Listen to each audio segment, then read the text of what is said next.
How's everybody doing today?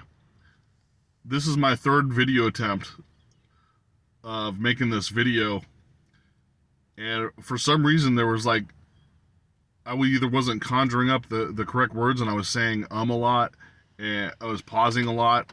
I wasn't able to like get out what I was trying to say because it felt like something was trying to block me from telling you what it is that I was trying to get across.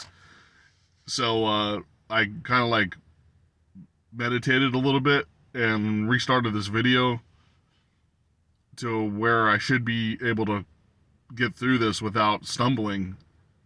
And it's information that I really feel that you need.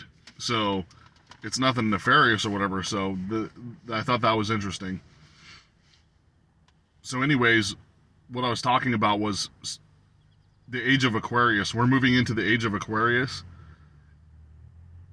which is a shift in our consciousness to get out of the old paradigm. So we were in the dark ages up until 2000, 2012, the end of the dark ages. And people say like, "Oh, that ended like hundreds of years ago." It says no, it lasts millennia. The dark ages was at least 1,000 years. Each age that we're going into is 1,000 years long. It's not just like a quick, 1 century, boom, and it's over type of thing. So it lasted that long, and you could kind of tell that we had 4 to 5 major wars within in the last century during the industrial era. Those major wars would not have occurred if we were already in the age of Aquarius, because that's the old paradigm where they were using, corruption to gain in greed to selfishly acquire money through weapons, and that hatred style energy of using war to conjure money is a system that was working in the past based on how they developed, like the way the last 1,000 years of that energy state was successful. Now in the age of Aquarius, that system is like basically degrading. It's disintegrating. And the age of Aquarius is the Enlightenment era of humanity, consciousness, chakra activation, spiritual awakenings. Even animals will become more in tune because animals have chakras.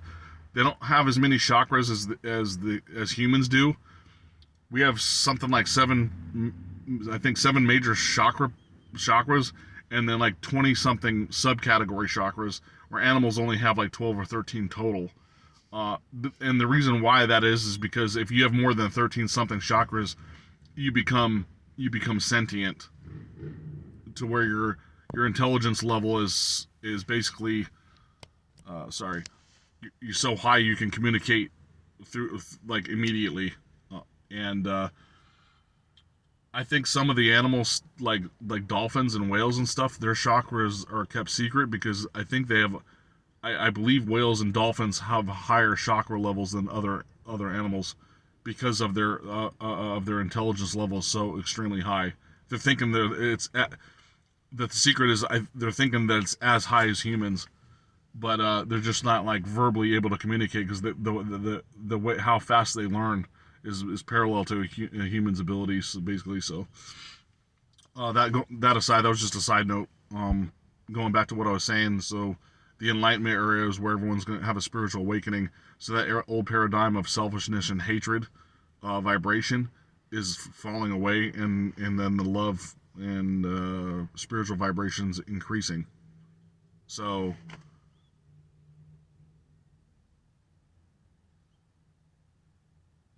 that's why it's going to fall off. People that were like using that greed and selfishness will actually change themselves. And if not, like it'll take 20 or 30 years for them just to even like, they'll kind of like die off or just like peter out of existence. And because this is going to take years, it's the spiritual awakening for the age of Aquarius. It's not just like 1 year and everything just flips, right? That would be like too unbelievable for our consciousness to accept. People would go crazy and stuff. Getting that basically a bomb dropped on them of and everyone's like, what the hell, and they can't cope with it. It takes years, and that's why they use like years and years to like give us a little bit of information here and there, or technology advances slowly. Because if you were like 500 years ago and all of a sudden it's like, oh look, we built anti-gravity spaceships, let's go fly in space. Now they're doing space exploration, and they were drawing horse-drawn carriages and believing in the dogmatic mindset of religion, thinking, oh no, that's totally satanic, and then they'll try to kill everybody. Like they wouldn't accept it because they believe it's satanic. It's a total magic, and it's bad stuff, and everyone would be against it and trying to burn the buildings down that have the spaceships, and it would just be all chaos. But if they gradually bring us into it, then it makes it more believable in our consciousness, right? But the age of Aquarius is more than that. It's the chakras start getting more activated. We become more technologically advanced inside of ourselves, healing ourselves, not using external devices like pills or radiation or any of that crap. All healing is done internally through belief, meditation, and all that stuff. And I even talked about the placebo effect, because that is just an example. Like I said, it was just kind of an example of what you're capable of doing by belief. Telepathy, ESP, all that stuff will come into fruition. The lost city of Atlantis, they had that capability. They were internally looking into technology. So did they have these large lavish buildings or whatever? Yeah, but it was just, yes, but it was just to house them as like a tool to like shelter from rain and wind and stuff. It wasn't like they were trying to develop technology through the industry. They had it internal. So being able to do miraculous stuff like, talk without using cell phones, crossing large bodies of water without boats and stuff. It was weird stuff like that, because when they went internal, they found out that their energy states, since you're just made out of atoms anyways, and this is like holographic reality, you can kind of manipulate like the Matrix, like more, Neo in the Matrix, Neo and Morpheus bending the rules of current consciousness. And for whatever reason, that their society crashed, I guess maybe because they just got too it was too egotistical, and they're trying to wake up the rest of the planet. And there was like arguments based on whether they shouldn't do that. So that their society collapsed because there was a separation of greed, basically, for some reason, amongst their higher ups. Who knows the reason why, really? Matthias De Stefano, the guy that talks on YouTube about he remembers his past lives, he talks a lot about that.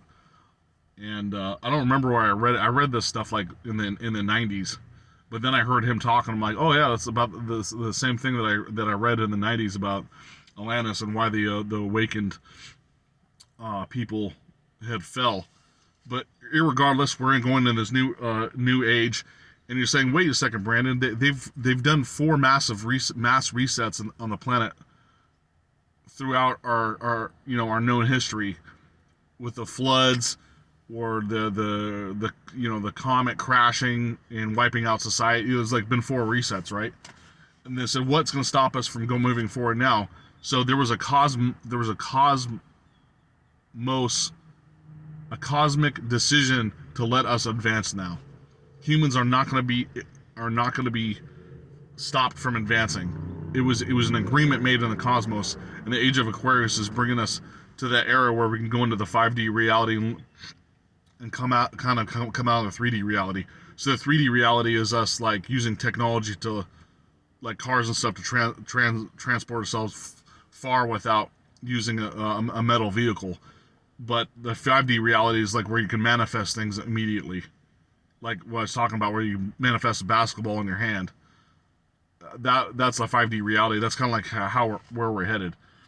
And it sounds very, like I always say, it always sounds very esoteric, but spirituality is, because once you know and feel and understand energy, and know that matter, gravity, and all that stuff doesn't exist, it's just in our consciousness, infinite spiritual being having a temporary human experience in this holographic reality, you're know that it's just this energy in in the projection fields that everyone was having is just like positive and negative charge bouncing back and forth like just like atoms. So we're allowed to move on. That if there is a mass reset, it'll be in a spiritual way, not a destructive way, I believe. So the current systems like you see on the news and governments and stuff right now are just like their heads are spinning. They're they're laying underneath their desks because they're afraid of this whole system crashing down, and it's crumbling underneath their feet. Every time they try to take a step, they're falling on their face. Every time they try to make a decision, they take a step, a trip, and fall on their face, and they don't understand why. They're trying hard. Some of them understand that like because everyone's waking up, this is why the old paradigm's not working. But some of them, a lot of them that weren't awake, don't get it. They're just like, why do you keep breaking my nose every time I take a step? They keep falling on their face because the old system is not working. That's why you see the news, like different news channels are talking crap about each other because they keep catching themselves in lies. And what they're doing is showing everybody that all of them were lying. They keep lying about what's happening on the news, and then they're calling each other on it, which is actually in turn waking you up to find out that they know that like they're exposing themselves as being all corrupt. It's really silly like that. And also this spiritual awakening is realizing that we don't require a president or prime ministers or kings and queens to run society. It'll be a collective consciousness basically making decisions, and it's not like one person that they put up on a pedestal that's usually not very intelligent, and it's done that way on purpose because they don't want somebody that is intelligent because they can't control them. Either way, the system was set up a certain way for the society to be the way it is, right? So the collective consciousness will decide what's better for humanity, and we'll start making better decisions, like stop making all this stuff for trash to pollute the earth and keep polluting our waters, which the oceans is literally what's keeping us alive. Like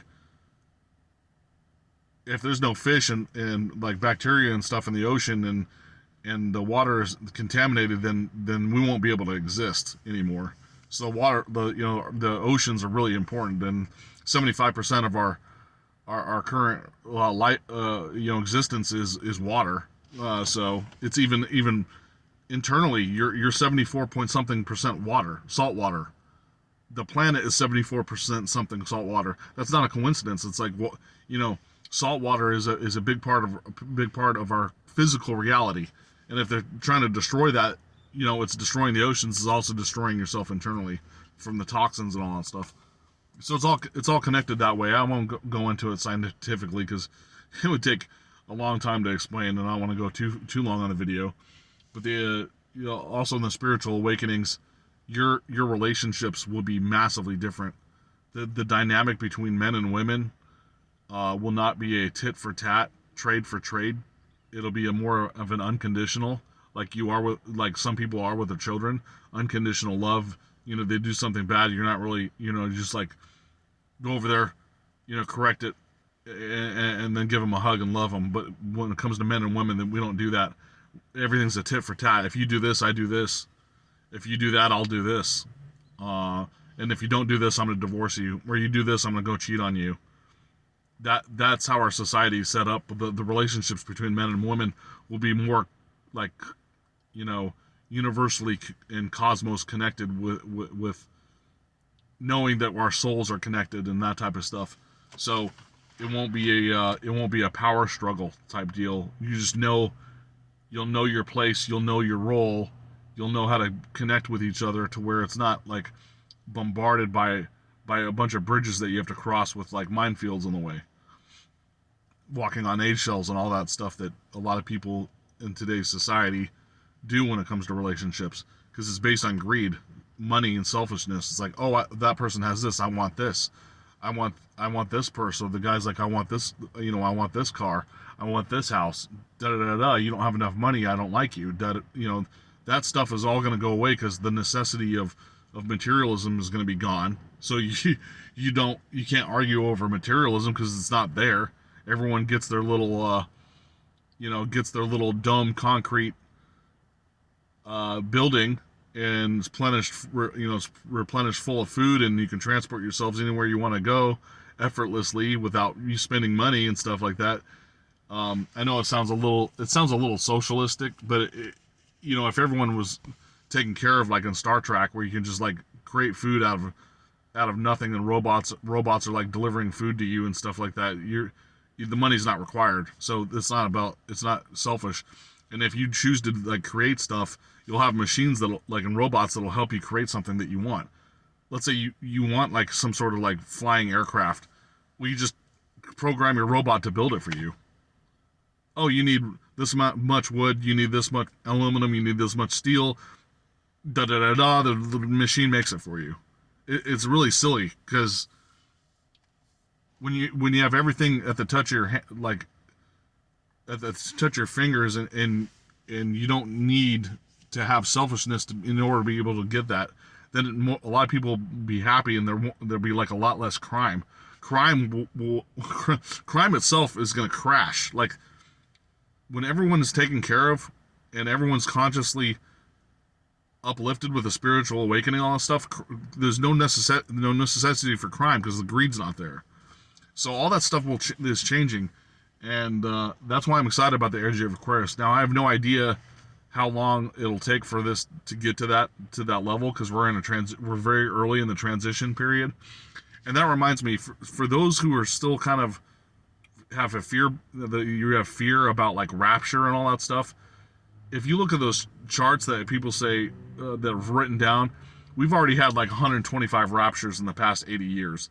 Is every year they say, oh, it's a swine flu, oh, it's the Iraq war, oh, the computers are going to crash in the year 2000 for resetting the clocks. Like every year there's some sort of rapture. They think the society's going to crash into Armageddon. We're not going to have Armageddon. We are waking up and we're transitioning our society into a enlightenment era. So the Armageddon thing's not going to happen because like I said, there's not going to be a reset. Now I'm not going to say no one at all is going to perish. I can't say that, but I'm not going to live in a Mad Max society when they're going to try to usher this in as easy as they can to transition it so there's a lot less loss. It'll be like a conversion with minimal damage, so to speak. And I don't know how they're going to do it. It takes years, but it's not. I don't believe that it's going to be a Mad Max scenario. The rapture thing. The rapture is the transition of the age of Aquarius, where people are waking up. And rapture in translation, anyways, means change. That's all it means, I think. In Hebrew or something, like the original Latin to Hebrew translation or whatever, it doesn't mean the end. It doesn't mean the end of the world. It means the end of and a change happening. I'm gonna have to look that up and get it back to you because I don't want to act like I don't know what I'm talking about, right? I'll look it up again and bring it back up in another video. But we're going on for almost 20 minutes here. If you want to talk more about the Age of Aquarius, I'm more than happy to. Once again, write in the comments. Email me at realitysimulator@gmail.com. I'll probably do another video of Age of Aquarius to give you more insight on what that's going to look like, because I kind of had to talk to you about the basics, but there's a lot more advanced stuff that's involved with that. So thanks for watching. As always, I appreciate it. You guys have a great day, and talk to you later.